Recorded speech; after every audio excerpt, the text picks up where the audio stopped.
Bleak House by Charles Dickens. Chapter 12. On the Watch. It has left off raining down in Lincolnshire at last, and Chesney Wold has taken heart. Mrs. Rouncewell is full of hospitable cares, for Sir Leicester and my Lady are coming home from Paris. The fashionable intelligence has found it out, and communicates the glad tidings to benighted England.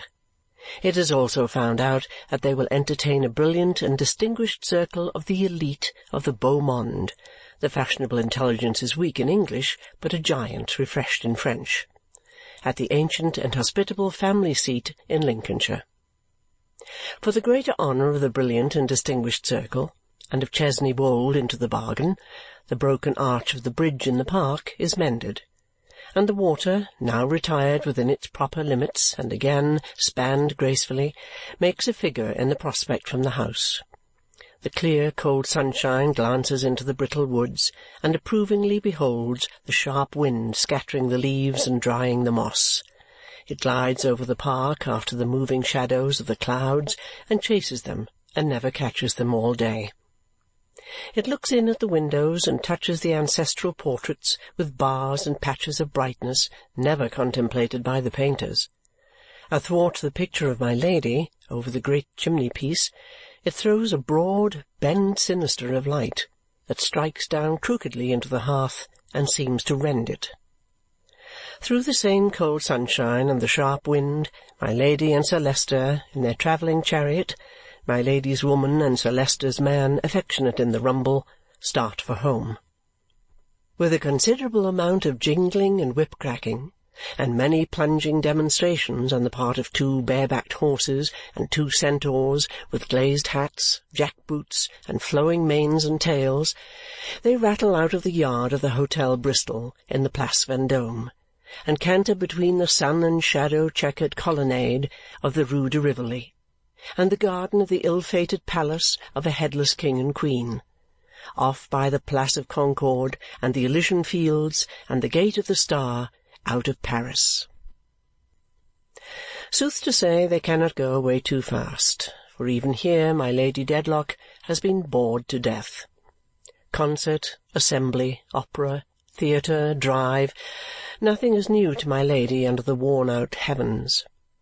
Only last Sunday, when poor wretches were gay within the walls playing with children among the clipped trees and the statues in the palace garden, walking a score abreast in the Elysian Fields, made more Elysian by performing dogs and wooden horses, between whiles filtering a few through the gloomy cathedral of Our Lady to say a word or two at the base of a pillar, within flare of a rusty little gridiron full of gusty little tapers, without the walls encompassing Paris with dancing, love-making, wine-drinking, tobacco-smoking, tomb-visiting, billiard-card and domino-playing, quack-doctoring, and much murderous refuse, animate and inanimate.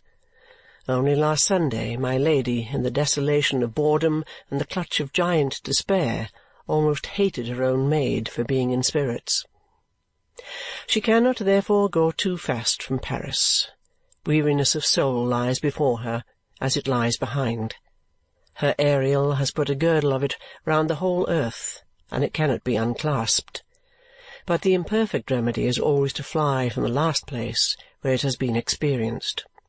Fling Paris back into the distance, then exchanging it for endless avenues and cross-avenues of wintry trees, and, when next beheld, let it be some leagues away, with the Gate of the Star a white speck glittering in the sun, and the city a mere mound in a plain, 2 dark square towers rising out of it, and light and shadow descending on it aslant, like the angels in Jacob's dream. Sir Leicester is generally in a complacent state, and rarely bored. When he has nothing else to do, he can always contemplate his own greatness. It is a considerable advantage to a man to have so inexhaustible a subject. After reading his letters, he leans back in his corner of the carriage and generally reviews his importance to society. "You have an unusual amount of correspondence this morning," says my Lady after a long time. She is fatigued with reading, has almost read a page in 20 miles. "Nothing in it, though. Nothing whatever." "I saw one of Mr. Tulkinghorn's long effusions, I think." "You see everything," says Sir Leicester with admiration. "Ha!" sighs my Lady. "He is the most tiresome of men." "He sends, I really beg your pardon, he sends," says Sir Leicester, selecting the letter and unfolding it, "a message to you. Stopping to change horses as I came to his postscript. Drove it out of my memory. I beg you'll excuse me," he says. Sir Leicester is so long in taking out his eyeglass and adjusting it that my Lady looks a little irritated. "He says, in the matter of the right-of-way. I beg your pardon, that's not the place. He says, yes, here I have it.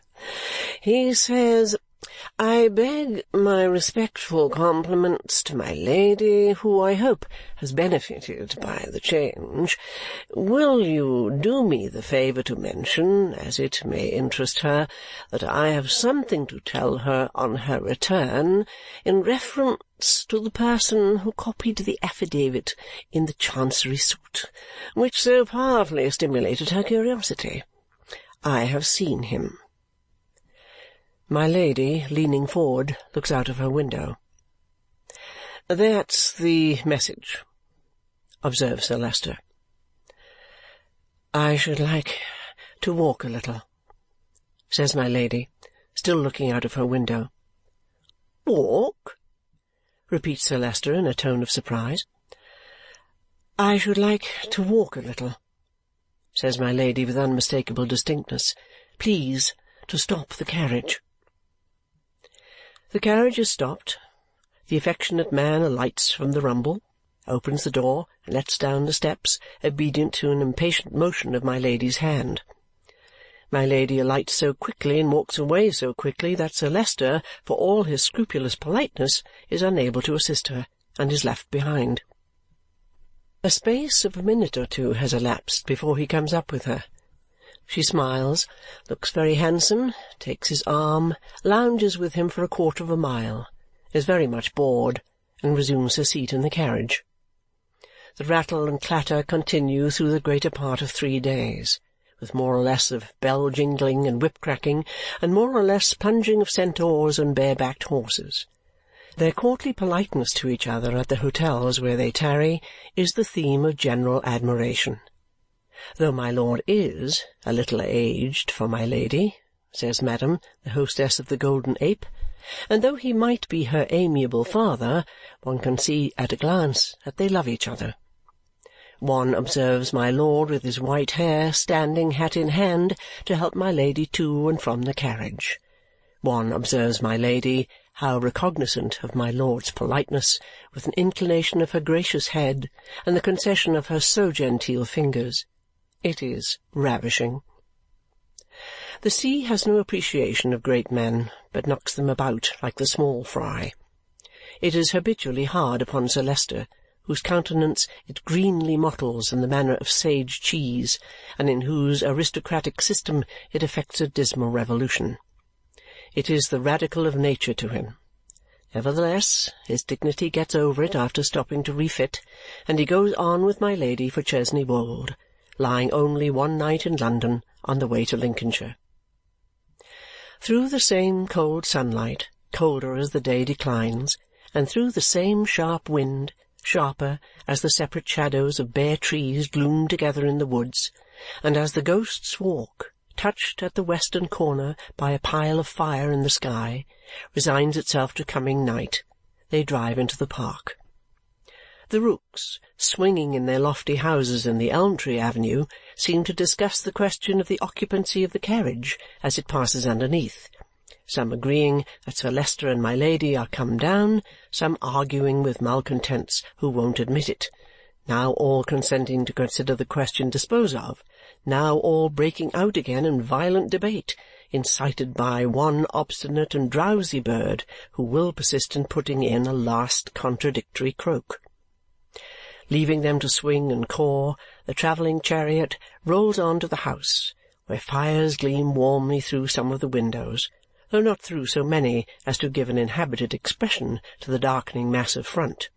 But the brilliant and distinguished circle will soon do that. Mrs. Rouncewell is in attendance, and receives Sir Leicester's customary shake of the hand with a profound curtsy. "How do you do, Mrs. Rouncewell? I am glad to see you." "I hope I have the honour of welcoming you in good health, Sir Leicester." "In excellent health, Mrs. Rouncewell." "My Lady is looking charmingly well," says Mrs. Rouncewell with another curtsy. My Lady signifies, without profuse expenditure of words, that she is as wearily well as she can hope to be. But Rosa is in the distance, behind the housekeeper, and my Lady, who has not subdued the quickness of her observation, whatever else she may have conquered, asks, "Who is that girl?" "A young scholar of mine, my Lady, Rosa." "Come here, Rosa." Lady Dedlock beckons her with even an appearance of interest. "Why, do you know how pretty you are, child?" she says, touching her shoulder with her 2 forefingers. Rosa, very much abashed, says, "No, if you please, my Lady," and glances up and glances down and don't know where to look, but looks all the prettier. "How old are you?" 19, my Lady."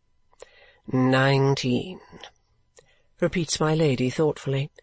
"Take care they don't spoil you by flattery." "Yes, my Lady." My Lady taps her dimpled cheek with the same delicate gloved fingers and goes on to the foot of the oak staircase, where Sir Leicester pauses for her as her nightly escort. A staring old Dedlock in a panel, as large as life and as dull, looked as if he didn't know what to make of it, which was probably his general state of mind in the days of Queen Elizabeth. That evening, in the housekeeper's room, Rosa could do nothing but murmur Lady Dedlock's praises.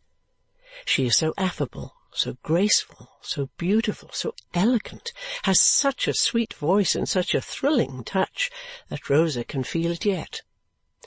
Mrs. Rouncewell confirms all this, not without personal pride, reserving only the one point of affability. Mrs. Rouncewell is not quite sure as to that. Heaven forbid that she should say a syllable in dispraise of any member of that excellent family, above all of my Lady, whom the whole world admires.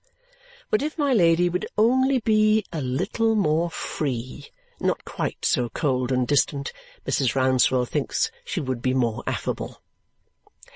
"'Tis almost a pity," Mrs. Rouncewell adds, only almost, because it borders on impiety to suppose that anything could be better than it is in such an express dispensation as the Dedlock affairs. "that my Lady has no family. If she had had a daughter now, a grown young lady to interest her, I think she would have had the only kind of excellence she wants." "Might not that have made her still more proud, grandmother?" Says Watt, who has been home and come back again, he is such a good grandson. "More and most, my dear," returns the housekeeper with dignity, "are words it's not my place to use, nor so much as to hear, applied to any drawback on my Lady." "I beg your pardon, grandmother, but she is proud, is she not?" "If she is, she has reason to be. The Dedlock family have always reason to be." Well," says Watt, "it's to be hoped they line out of their prayer-books a certain passage for the common people about pride and vainglory. Forgive me, grandmother, only a joke."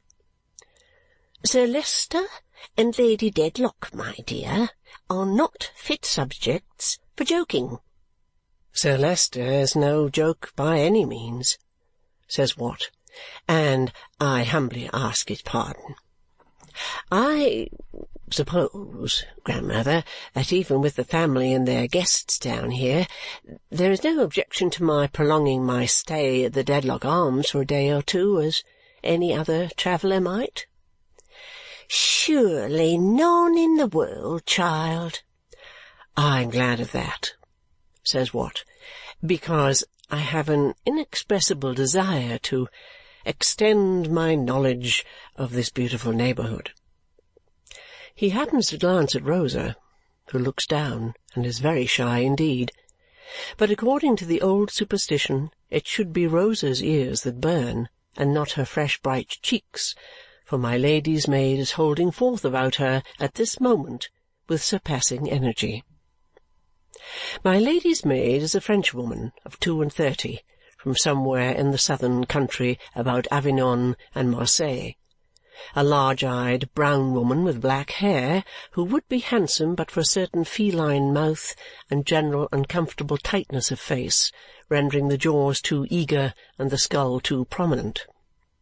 There is something indefinably keen and wan about her anatomy, and she has a watchful way of looking out of the corners of her eyes without turning her head, which could be pleasantly dispensed with, especially when she is in an ill humour and near knives. Through all the good taste of her dress and little adornments, these objections so express themselves that she seems to go about like a very neat she-wolf, imperfectly tamed. Besides being accomplished in all the knowledge appertaining to her post, she is almost an Englishwoman in her acquaintance with the language.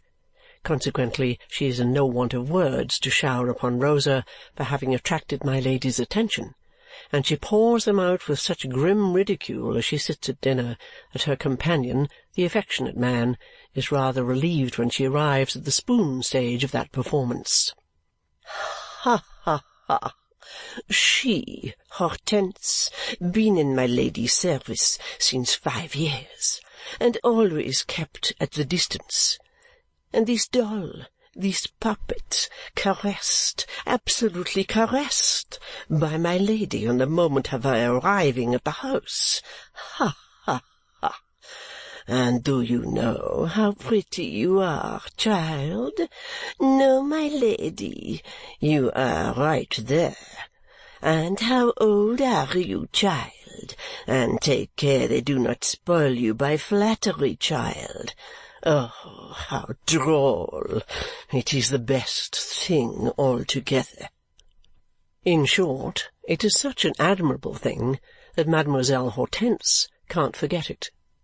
But at meals for days afterwards, even among her countrywomen and others attached in like capacity to the troop of visitors, relapses into silent enjoyment of the joke, an enjoyment expressed in her own convivial manner by an additional tightness of face, thin elongation of compressed lips, and sidewise look, which intense appreciation of humour is frequently reflected in my lady's mirrors when my lady is not among them. All the mirrors in the house are brought into action now, many of them after a long blank. They reflect handsome faces, simpering faces, youthful faces, faces of 70 that will not submit to be old, the entire collection of faces that have come to pass a January week or two at Chesney Wold, and which the fashionable intelligence, a mighty hunter before the Lord, hunts with a keen scent from their breaking cover at the court of St. James's to their being run down to death. The place in Lincolnshire is all alive. By day, guns and voices are heard ringing in the woods, horsemen and carriages enliven the park roads, servants and hangers-on pervade the village and the Dedlock Arms. Seen by night from distant openings in the trees, the row of windows in the long drawing-room, where my lady's picture hangs over the great chimney-piece, is like a row of jewels set in a black frame. On Sunday the chill little church is almost warmed by so much gallant company, and the general flavour of the Dedlock dust is quenched in delicate perfumes. The brilliant and distinguished circle comprehends within it no contracted amount of education, sense, courage, honour, beauty, and virtue. Yet there is something a little wrong about it in despite of its immense advantages. What can it be? Dandyism? There is no King George the Fourth now, more the pity, to set the dandy fashion. There are no clear-starched jack-towel neckcloths, no short-waisted coats, no false calves, no stays. There are no caricatures now of effeminate exquisites so arrayed, swooning in opera-boxes with excessive delight and being revived by other dainty creatures poking long-necked scent-bottles at their noses. There is no beau whom it takes 4 men at once to shake into his buckskins, or who goes to see all the executions, or who is troubled with the self-reproach of having once consumed a pea. But is there dandyism in the brilliant and distinguished circle notwithstanding? Dandyism of a more mischievous sort, that has got below the surface and is doing less harmless things than jack-toweling itself and stopping its own digestion, to which no rational person need particularly object? Why, yes, it cannot be disguised. There are, at Chesney Wold this January week, some ladies and gentlemen of the newest fashion who have set up a dandyism, in religion, for instance, who in mere lackadaisical want of an emotion have agreed upon a little dandy talk about the vulgar wanting faith in things in general, meaning in the things that have been tried and found wanting, as though a low fellow should unaccountably lose faith in a bad shilling after finding it out, who would make the vulgar very picturesque and faithful by putting back the hands upon the clock of time and cancelling a few 100 years of history. There are also ladies and gentlemen of another fashion, not so new, but very elegant, who have agreed to put a smooth glaze on the world and to keep down all its realities, for whom everything must be languid and pretty, who have found out the perpetual stoppage, who are to rejoice at nothing and be sorry for nothing, who are not to be disturbed by ideas, on whom even the fine arts, attending in powder and walking backwards like the Lord Chamberlain, must array themselves in the milliners' and tailors' patterns of past generations, and be particularly careful not to be in earnest or to receive any impress from the moving age. Then there is my Lord Boodle, of considerable reputation with his party, who has known what office is and who tells Sir Leicester Dedlock with much gravity after dinner that he really does not see to what the present age is tending. A debate is not what a debate used to be. The House is not what the House used to be. Even a cabinet is not what it formerly was. He perceives with astonishment that supposing the present government to be overthrown, the limited choice of the Crown in the formation of a new ministry would lie between Lord Coodle and Sir Thomas Doodle, supposing it to be impossible for the Duke of Foodle to act with Goodle, which may be assumed to be the case in consequence of the breach arising out of that affair with Hoodle. Then, giving the Home Department and the leadership of the House of Commons to Joodle, the Exchequer to Coodle, the Colonies to Loodle, and the Foreign Office to Moodle, what are you to do with Noodle? You can't offer him the presidency of the council. That is reserved for Poodle. You can't put him in the woods and forests. That is hardly good enough for Coodle. What follows? That the country is shipwrecked, lost, and gone to pieces, as is made manifest to the patriotism of Sir Leicester Dedlock, because you can't provide for Noodle. On the other hand, the Right Honourable William Buffy, M.P., contends across the table with someone else that the shipwreck of the country, about which there is no doubt, it is only the manner of it that is in question, is attributable to Cuffy. If you had done with Cuffy what you ought to have done when he first came into Parliament, and had prevented him from going over to Duffy, you would have got him into alliance with Fuffy. You would have had with you the weight attaching as a smart debater to Guffy. You would have brought to bear upon the elections the wealth of Huffy. You would have got in for 3 counties, Juffy, Cuffy, and Luffy, and you would have strengthened your administration by the official knowledge and the business habits of Muffy. All this, instead of being, as you now are, dependent on the mere caprice of Puffy. As to this point, and as to some minor topics, there are differences of opinion, but it is perfectly clear to the brilliant and distinguished circle all round, that nobody is in question about Boodle and his retinue, and Buffy and his retinue. These are the great actors for whom the stage is reserved. A people that are, no doubt, a certain large number of supernumeraries who are to be occasionally addressed and relied upon for shouts and choruses as on the theatrical stage. But Boodle and Buffy, their followers and families, their heirs, executors, administrators, and assigns, are the born first actors, managers, and leaders, and no others can appear upon the scene for ever and ever. In this, too, there is perhaps more dandyism at Chesney Wold than the brilliant and distinguished circle will find good for itself in the long run. For it is, even with the stillest and politest circles, as with the circle the necromancer draws around him, very strange appearances may be seen in active motion outside. With this difference, that being realities and not phantoms, there is the greater danger of their breaking in.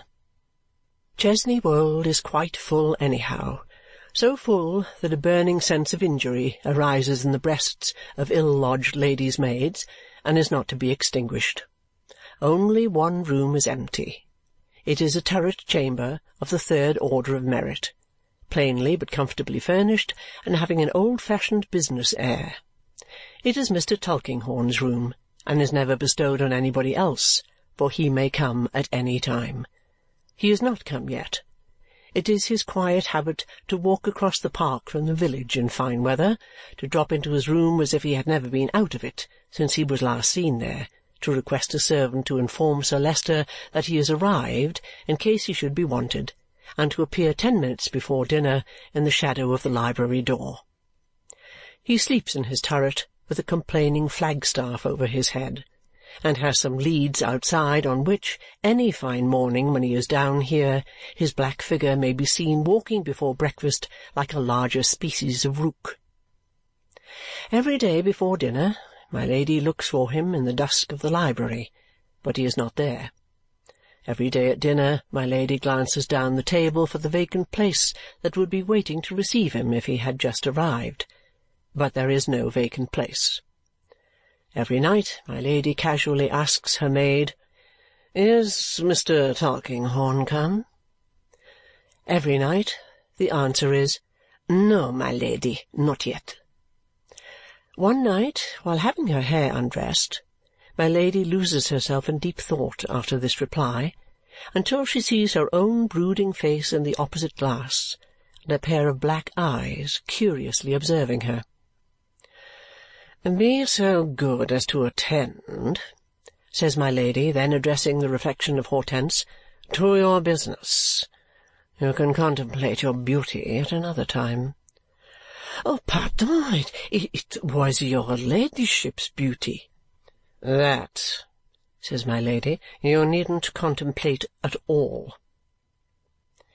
At length, one afternoon, a little before sunset, when the bright groups of figures which have for the last hour or two enlivened the Ghost's Walk are all dispersed, and only Sir Leicester and my Lady remain upon the terrace, Mr. Tulkinghorn appears. He comes toward them at his usual methodical pace, which is never quickened, never slackened. He wears his usual expressionless mask, if it be a mask, and carries family secrets in every limb of his body and every crease of his dress. Whether his whole soul is devoted to the great, or whether he yields them nothing beyond the services he sells, is his personal secret. He keeps it, as he keeps the secrets of his clients. He is his own client in that matter, and will never betray himself. "How do you do, Mr. Tulkinghorn?" says Sir Leicester, giving him his hand. Mr. Tulkinghorn is quite well. Sir Leicester is quite well. My Lady is quite well. All highly satisfactory. The lawyer, with his hands behind him, walks at Sir Leicester's side along the terrace. My Lady walks upon the other side. "We expected you before," says Sir Leicester. A gracious observation, as much as to say, "Mr. Tulkinghorn, we remember your existence when you are not here to remind us of it by your presence. we bestow a fragment of our minds upon you, sir, you see." Mr. Tulkinghorn, comprehending it, inclines his head and says he is much obliged. "I should have come down sooner," he explains, "but that I have been much engaged with those matters in the several suits between yourself and Boythorn." "A man of a very ill-regulated mind," observes Sir Leicester with severity. "An extremely dangerous person in any community. A man of a very low character of mind." "He is obstinate," says Mr. Tulkinghorn. "It is natural to such a man to be so," says Sir Leicester, looking most profoundly obstinate himself. "I am not at all surprised to hear it." "The only question is," pursues the lawyer, "whether you will give up anything." "No, sir," replies Sir Leicester. "Nothing I give up." "I don't mean anything of importance. That, of course, I know you would not abandon. I mean any minor point." "Mr. Tulkinghorn," returns Sir Leicester, "there can be no minor point between myself and Mr. Boythorn. If I go farther and observe that I cannot readily conceive how any right of mine can be a minor point, I speak not so much in reference to myself as an individual as in reference to the family position I have in charge to maintain." Mr. Tulkinghorn inclines his head again. "I have now my instructions," he says. "Mr. Boythorn will give us a good deal of trouble." "It is the character of such a mind, Mr. Tulkinghorn," Sir Leicester interrupts him, "to give trouble. An exceedingly ill-conditioned, levelling person, a person who 50 years ago would probably have been tried at the Old Bailey for some demagogue proceeding and severely punished. If not," adds Sir Leicester after a moment's pause, "if not hanged, drawn, and quartered."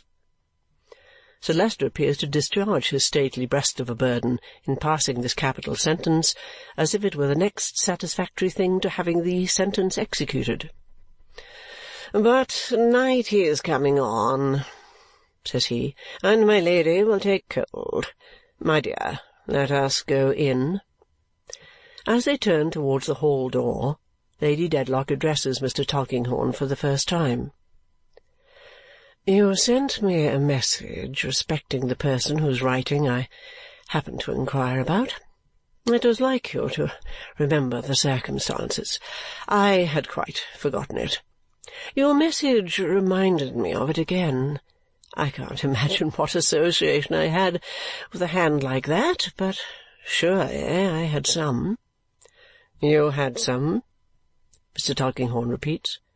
"Oh, yes," returns my Lady carelessly. "I think I must have had some.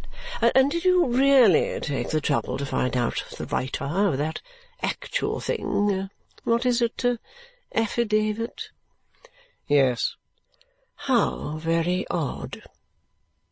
They pass into a sombre breakfast-room on the ground floor, lighted in the day by 2 deep windows. It is now twilight.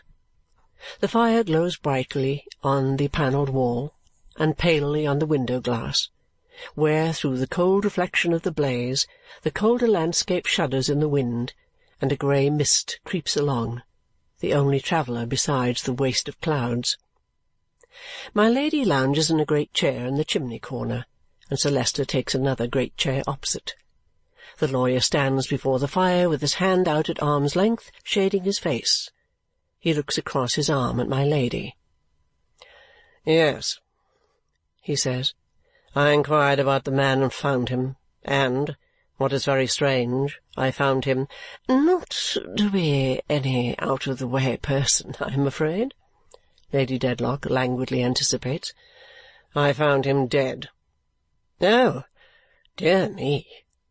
remonstrated Sir Leicester, not so much shocked by the fact as by the fact of the fact being mentioned. "I was directed to his lodging, a miserable, poverty-stricken place, and I found him dead. "You will excuse me, Mr. Tulkinghorn," observes Sir Leicester. "I think the less said—" "Pray, Sir Leicester, let me hear the story out." It is my Lady speaking. "It is quite a story for twilight. How very shocking! Dead?" Mr. Tulkinghorn reasserts it by another inclination of his head. "Whether by his own hand—" "Upon my honour!"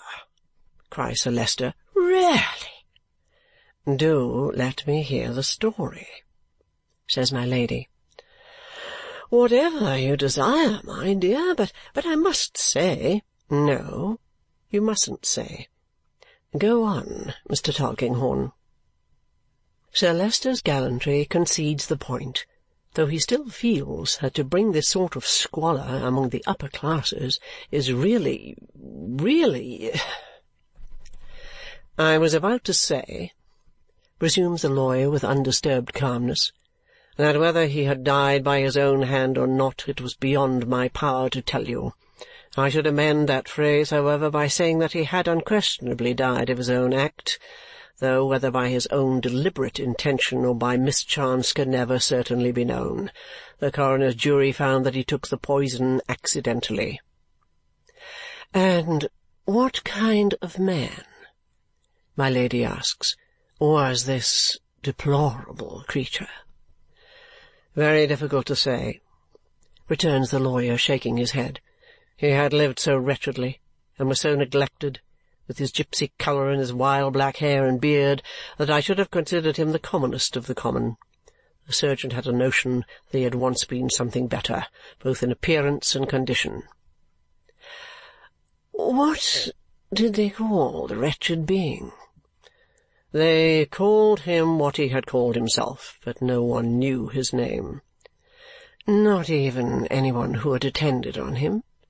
"No one had attended on him. He was found dead. In fact, I found him." "Without any clue to anything more?" "Without any. There was," says the lawyer meditatively, "an old portmanteau, but no, there were no papers."